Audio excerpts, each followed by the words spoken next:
Hey guys, గోంగూర పచ్చడి ఈ స్టైల్లో చేయండి. చాలా అంటే చాలా బాగుంటుంది. ఇష్టం లేని వాళ్ళు కూడా చాలా హ్యాపీగా తింటారనమాట. సో దీనికోసం అయితే మనం గోంగూరని వాష్ చేసుకొని పెట్టుకోవాలన్నమాట. సో ఎండుమిర్చి, పచ్చిమిర్చి, జీలకర్ర, ధనియాలు, ఎల్లిపాయలు అయితే తీసుకోవాలి. అండ్ ఆల్సో దీనికోసం మనం సోక్ కూడా చేసుకోవాలన్నమాట చింతపండుని. సో నేను కొంచెం అయితే ఒక నిమ్మకాయ అంత సైజు చింతపండుని తీసుకొని ఒక హాఫ్ అన్ అవర్ దాకా వాటర్ వేసి సోక్ చేశాను.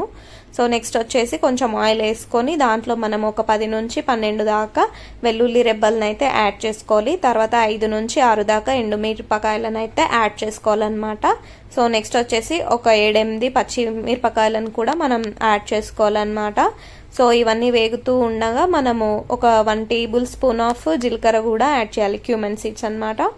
సో నెక్స్ట్ వచ్చేసి 1 టేబుల్ స్పూన్ ఆఫ్ ధనియాలు కూడా యాడ్ చేసేసుకోవాలన్నమాట.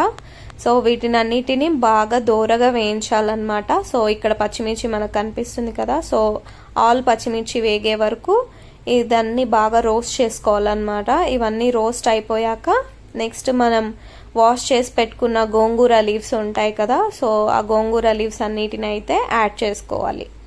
సో లో ఫ్లేమ్లో పెట్టుకొని ఇవన్నీ ఈ ఆకులన్నీ యాడ్ చేసుకొని బాగా కలిపితే మనకు ఇలా గోంగూర దగ్గరగా వచ్చే వరకు దీన్ని అయితే బాగా బాయిల్ చేసుకోవాలన్నమాట. సో బాయిల్ చేసుకున్నాక మనం సోక్ చేసి పెట్టుకున్న టామరెండ్ ఉంటుంది కదా, సో అది యాడ్ చేసుకోవాలి.